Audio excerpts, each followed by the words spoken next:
Assalamualaikum warahmatullahi wabarakatuh. Kami dari kelompok 3 akan mempresentasikan isu-isu lingkungan mengenai global warming. Sebelumnya, anggota dari kelompok 3 yaitu saya sendiri, Yonika Sindiana Prahmani, NIM 451242009, dan juga teman saya Novita Febriani, NIM 451242010, ada Safira Alidia Maharani NIM 45124200011, dan ada juga Salwa Salsabella NIM 45124200012. Izin melanjutkan, global warming adalah suatu proses meningkatnya suhu rata-rata atmosfer, laut, dan daratan bumi.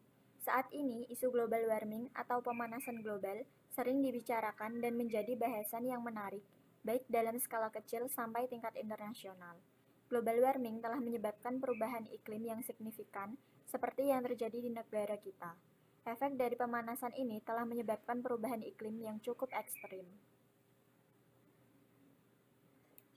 Faktor penyebab global warming atau pemanasan global yaitu disebabkan karena adanya yang pertama deforestasi hutan, yang kedua efek rumah kaca, yang ketiga karena disebabkan oleh adanya asap pabrik dan kendaraan, dan yang terakhir yaitu CFC dari kulkas dan AC.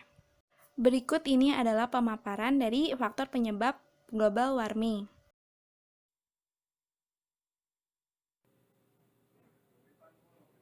Izin melanjutkan, saya Novita Febriani, NIM 45124200010. Saya akan menjelaskan tentang deforestasi hutan. Deforestasi adalah proses penghilangan hutan alam dengan cara penebangan untuk diambil kayunya atau mengubah peruntukan lahan hutan menjadi non-hutan. Bisa juga disebabkan oleh kebakaran hutan baik yang disengaja atau terjadi secara alami. Deforestasi mengancam kehidupan umat manusia dan spesies makhluk hidup lainnya. Sumbangan terbesar dari perubahan iklim yang terjadi saat ini diakibatkan oleh deforestasi. Deforestasi terjadi karena desakan konversi lahan untuk pemukiman, infrastruktur, dan pemanenan hasil kayu untuk industri. Selain itu, juga terjadi konversi lahan untuk perkebunan, pertanian, peternakan, dan pertambangan. Berdasarkan catatan Organisasi Lingkungan WWF, faktor terbesar yang menyebabkan deforestasi antara lain konversi pertanian, illegal logging, kebakaran hutan, dan penggunaan kayu bakar. Salah satu contoh isu lingkungan tentang deforestasi hutan adalah yang terjadi di Provinsi Riau, Indonesia. Pada Provinsi Riau sendiri, kebakaran hutan kerap terjadi dan menyebabkan kabut asap yang parah, dan menyebabkan asap tebal yang mengganggu pernafasan. Seperti halnya yang dilansir oleh tirto.id, kebakaran hutan dan lahan terakhir yang terjadi di Riau adalah pada tahun 2019, di mana terdapat 58 titik panas yang menghabiskan hampir 49.266 hektar. Kebakaran ini bukan untuk yang pertama kalinya. Setelah diratifikasinya Protokol Kyoto, kebakaran hutan di Riau juga kerap terjadi. Pada tahun 2015, merupakan kebakaran hutan yang sangat parah di Riau. Setelah meratifikasi Protokol Kyoto dan dampak dari kebakaran hutan pada tahun 2015, juga sampai ke negara lainnya yakni Malaysia dan Singapura, serta sempat mengganggu hubungan diplomatik antara Indonesia dengan Malaysia, Thailand, serta Singapura pada saat itu. Solusi yang dilakukan Indonesia adalah untuk menjaga kelestarian hutan yang tersisa. Indonesia telah menyepakati kerjasama dengan negara-negara lain yang juga concern terhadap isu lingkungan dan global warming ini. Salah satunya adalah Norwegia. Indonesia telah menjalin kerjasama yang intensif dengan Norwegia terkait pelestarian hutan dan lingkungan hijau agar dapat membantu menyelamatkan bumi dari kejadian global warming. Tidak hanya dengan upaya berdiplomasi dengan negara lain, Indonesia juga memiliki banyak sekali kelompok maupun organisasi yang fokus menyoroti penghijauan serta kegiatan ramah lingkungan lainnya.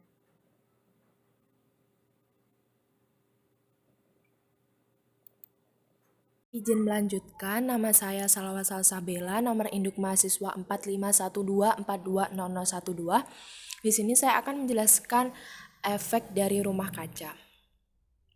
Pengertian dari efek rumah kaca adalah proses alami yang terjadi saat gas di atmosfer bumi menyerap panas sinar matahari dari bumi. Proses ini menyebabkan permukaan bumi hangat dan memperkenankan bumi untuk dijadikan tempat tinggal yang nyaman bagi makhluk hidup. Adapun penyebab dari efek rumah kaca disebabkan karena meningkatnya konsentrasi gas karbon dioksida dan gas lainnya di atmosfer. Meningkatnya konsentrasi gas CO2 ini disebabkan oleh banyaknya pembakaran bahan bakar minyak, batu bara, dan bahan bakar organik lainnya yang melebihi kemampuan tumbuhan-tumbuhan dalam laut untuk menyerapnya. Adapun energi yang masuknya ada 25% dipantulkan oleh awan atau partikel lain di atmosfer, 25% diserap awan, 45% diserap permukaan bumi, dan 10% dipantulkan kembali oleh permukaan bumi. Energi yang diserap dipantulkan kembali dalam bentuk radiasi inframerah oleh awan dan permukaan bumi.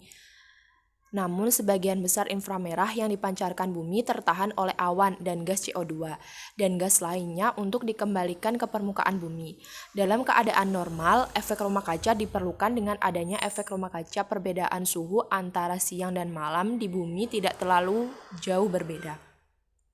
Selain gas CO2, yang dapat menimbulkan efek rumah kaca adalah belerang dioksida, nitrogen monoksida, dan nitrogen dioksida, serta beberapa senyawa organik seperti gas metana dan klorofluorokarbon atau CFC. Gas-gas tersebut memegang peranan penting dalam meningkatkan efek rumah kaca. Adapun akibat yang terjadi dari efek rumah kaca yaitu meningkatnya suhu permukaan bumi akan mengakibatkan adanya perubahan iklim yang sangat ekstrim di bumi. Hal ini dapat mengakibatkan terganggunya hutan dan ekosistem lainnya, sehingga mengurangi kemampuannya untuk menyerap karbon dioksida di atmosfer. Pemanasan global mengakibatkan mencairnya gunung-gunung es di daerah kutub yang dapat menimbulkan naiknya permukaan air laut.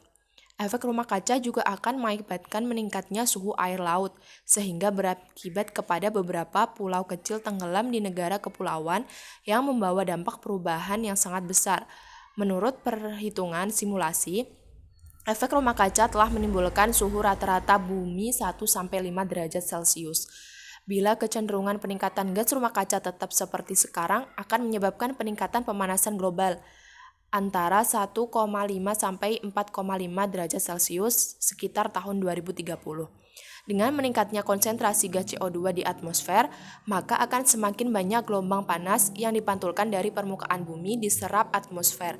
Hal ini akan mengakibatkan suhu permukaan bumi menjadi meningkat. Adapun contoh isu dari efek rumah kaca adalah semakin banyaknya es yang mencair di kutub utara. Baru-baru ini para peneliti menemukan bahwa es di laut Alaska mencair lebih awal dengan keadaan yang tidak biasa. Tidak hanya itu, pada bulan Juni sampai Juli 2019, negara-negara di Eropa dilanda gelombang panas yang ekstrim.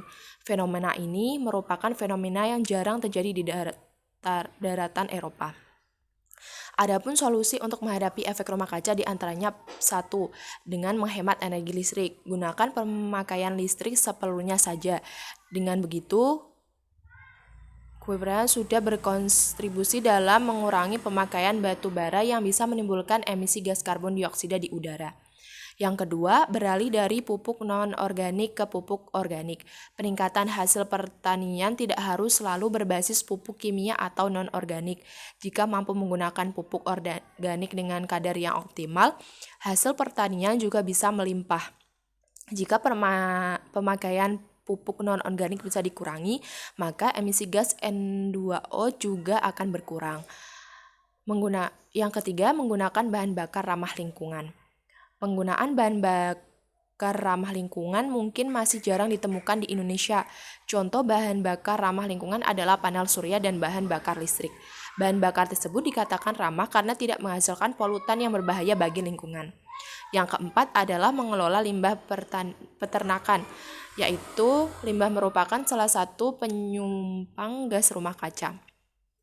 Terlebih limbah peternakan. Untuk mengurangi emisi karbon dioksida maupun metana, limbah bisa diolah menjadi biogas. Biogas ini bisa dimanfaatkan sebagai sumber energi alternatif pengganti bahan bakar fosil.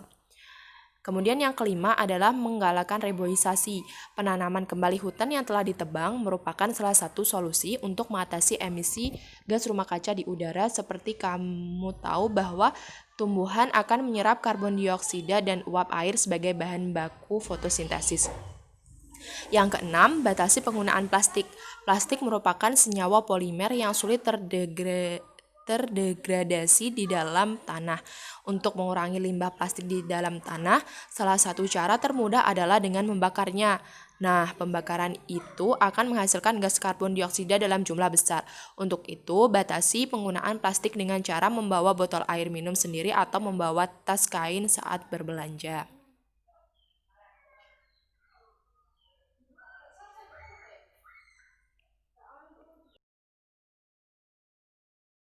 Izin melanjutkan, saya Yonika Sindiana Prahmani. Salah satu penyumbang terbanyak terjadinya pemanasan global adalah dari asap kendaraan yang menyebabkan polusi kendaraan.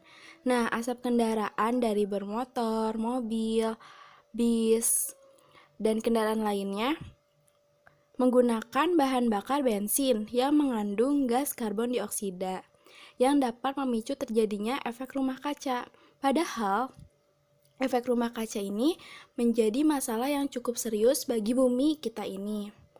Semakin banyak populasi manusia di negara kita ini, semakin meningkat pula penggunaan kendaraan berbahan bakar bensin. Maka dari itu, kita harus benar-benar bijak dalam hal penggunaan kendaraan. Dan emisi gas buang yang paling signifikan dari kendaraan berbahan bakar seperti bensin ke atmosfer berdasarkan massa adalah gas karbon dioksida.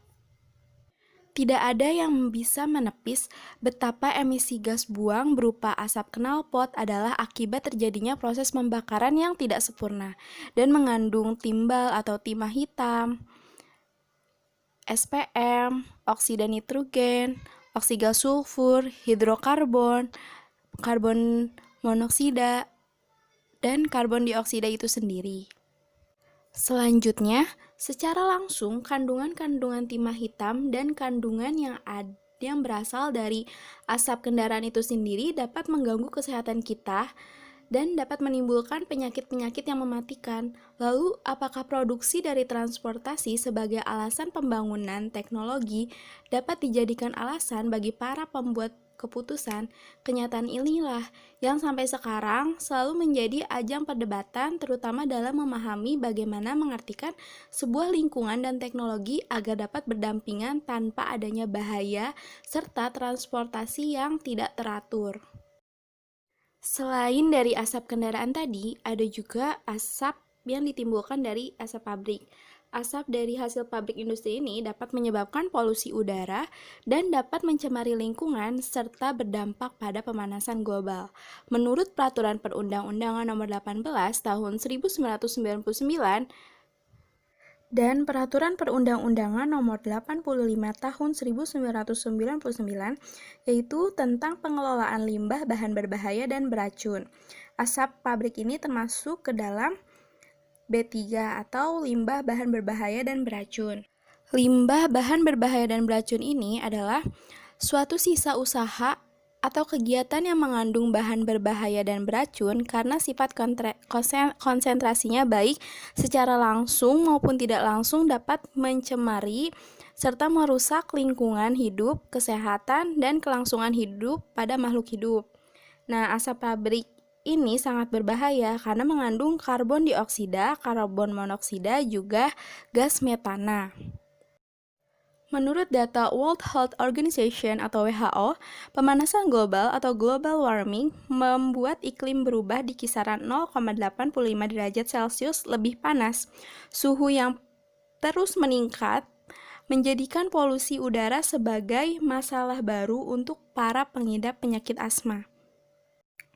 Selanjutnya yaitu upaya pencegahan dan penanganan dari polusi udara ini yang disebabkan oleh asap kendaraan dan asap limbah.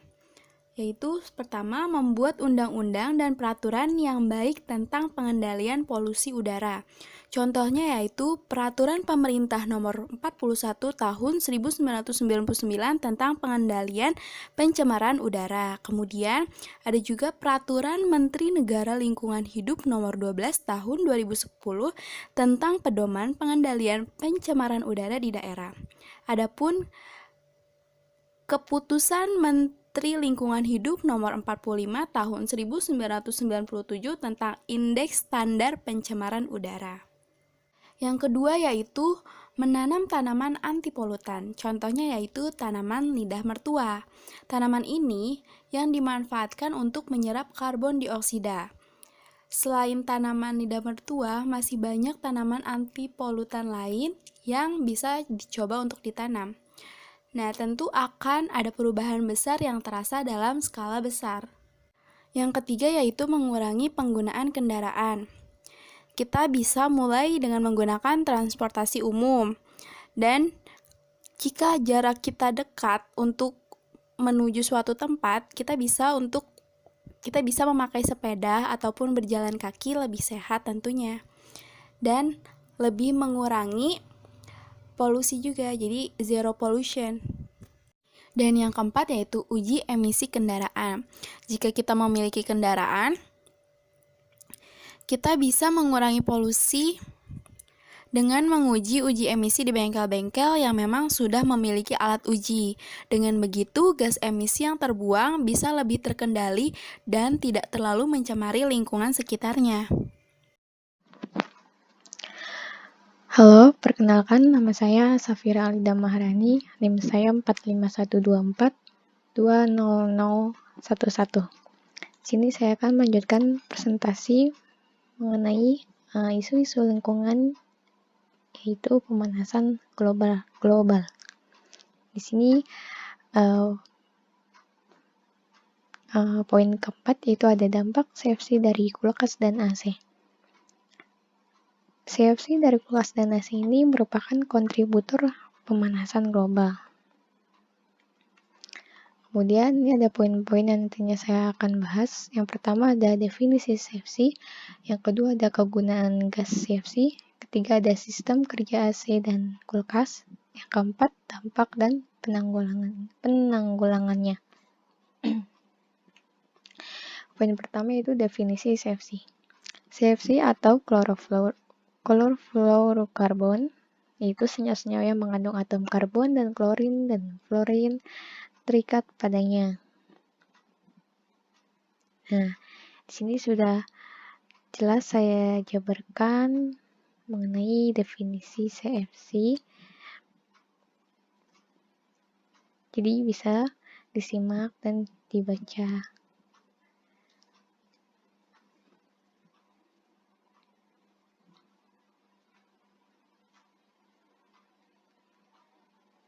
Sudah pasti ya zat-zat kimia CFC dan HCFC ini sudah menyebabkan penipisan lapisan ozon. Zat kimia perusak lapisan ozon ini sangat stabil sehingga bisa mencapai stratosfer secara utuh. Nah, ketika berada di stratosfer, zat kimia ini diubah oleh radiasi ultraviolet dari sinar matahari dan mengeluarkan atom-atom klorin perusak ozon. Nah, kalau lapisan ozonnya sudah menipis, maka jumlah bahaya ultraviolet yang mencapai bumi bertambah, antara lain menyebabkan perubahan ekosistem, kanker kulit, dan katarak. Kemudian yang kedua, ada kegunaan CFC. Tentu saja saat ini banyak masyarakat yang menggunakan CFC dengan cara yang tidak terkira banyaknya. Selama bertahun-tahun, senyawa-senyawa kimia tersebut secara luas dipakai untuk pendingin ruangan atau AC, lalu kulkas, bahan pelarut, bahan dorong, dan proses pembuatan plastik. Selain itu, CFC juga banyak digunakan sebagai blowing agent dalam proses pembuatan foam atau busa, lalu sebagai cairan pembersih, bahan aktif untuk pemadam kebakaran, bahan aktif untuk fumigasi di pergudangan, pengapalan, dan produk-produk pertanian dan kehutanan. Kemudian yang ketiga ada sistem kerja AC dan kulkas. Yang pertama ini ada sistem kerja AC. Yang pertama, udara di dalam ruangan dihisap oleh kipas sentrifugal yang ada dalam evaporator dan udara bersentuhan dengan pipa coil yang berisi cairan refrigerant. Dalam hal ini, refrigerant akan menyerap panas udara sehingga udara menjadi dingin dan refrigerant akan menguap dan mengumpulkan dalam penampung uap. Lalu tekanan uap yang berasal dari evaporator disirkulasikan menuju kondensor. Selama proses kompresi berlangsung, temperatur dan tekanan uap refrigerant menjadi naik dan ditekan masuk ke dalam kondensor.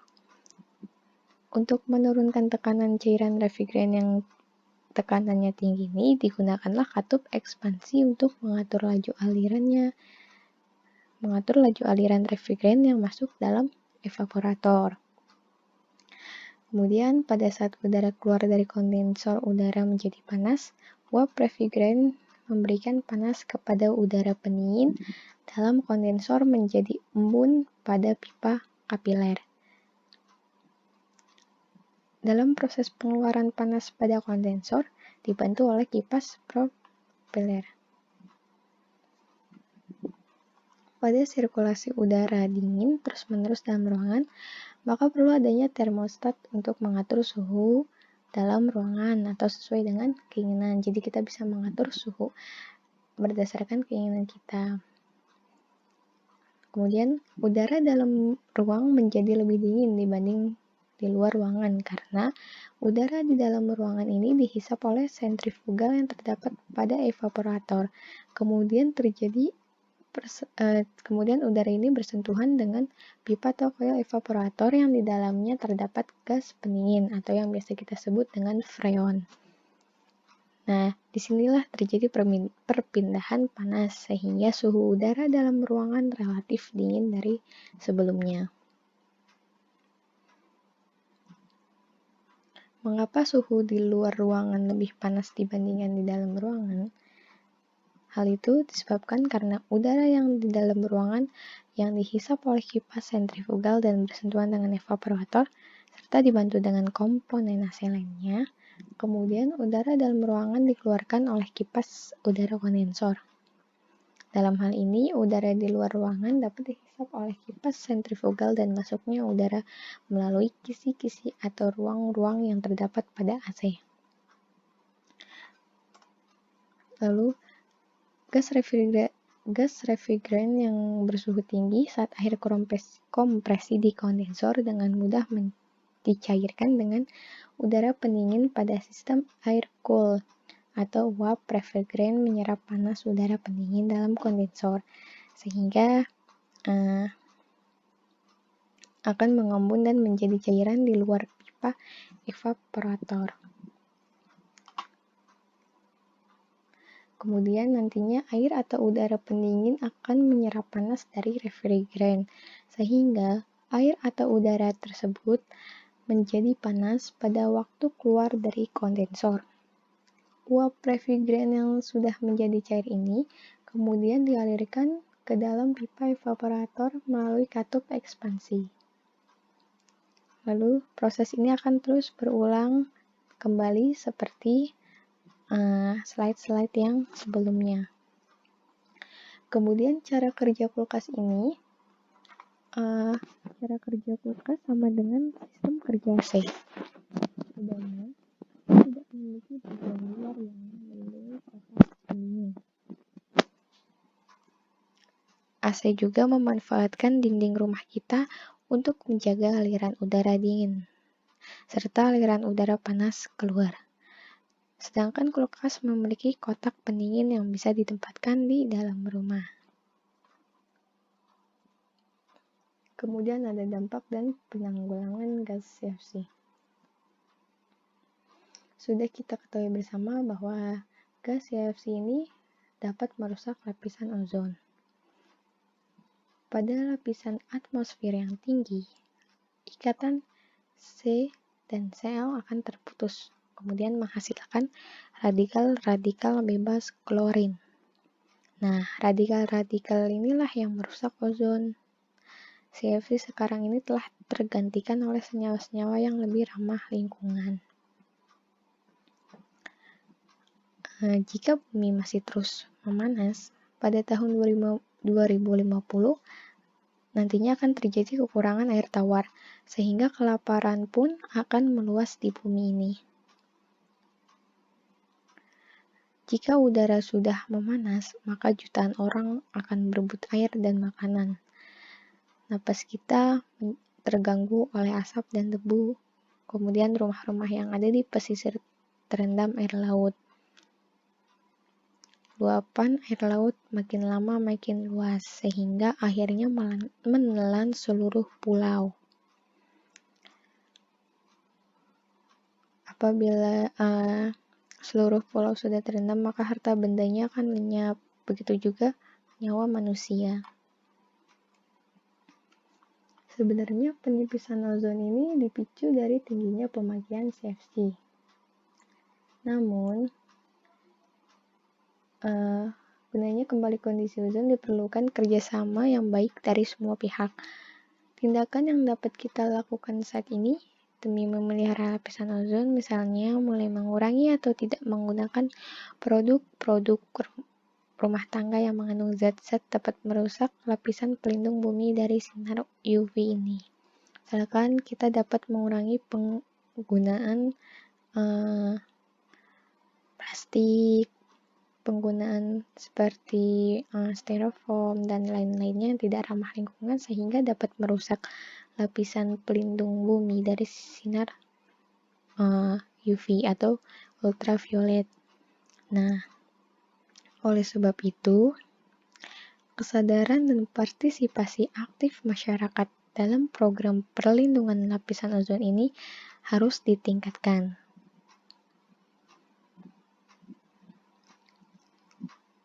Lalu pemahaman mengenai penanggulangan penipisan lapisan ozon pun juga perlu ditingkatkan. Nah, kita juga harus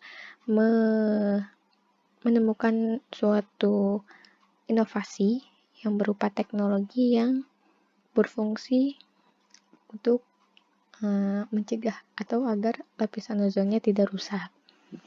Bila tidak, proses penipisan ozon akan semakin meningkat dan mungkin saja akan menyebabkan lapisan ini tidak dapat dikembalikan lagi ke bentuk aslinya. Walaupun begitu, tetap saja penggunaan CFC tidak akan lepas dengan mudah dari kehidupan manusia. Terutama alat-alat pendingin yang ada sekarang, kayak misalnya kulkas, AC, mayoritas masih menggunakan teknologi berbasis CFC.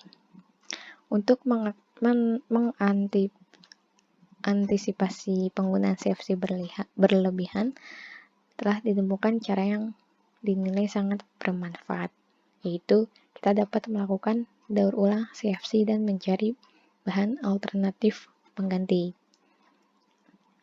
Jadi, kita masih dapat menggunakan alat-alat pendingin kayak misalnya AC atau kulkas, tetapi kita mencari bahannya ini yang CF-nya ini tidak terlalu tinggi, atau kita dapat menggunakan hasil dari daur ulang CFC seperti itu. Sekian presentasi dari saya, kurang lebihnya mohon maaf.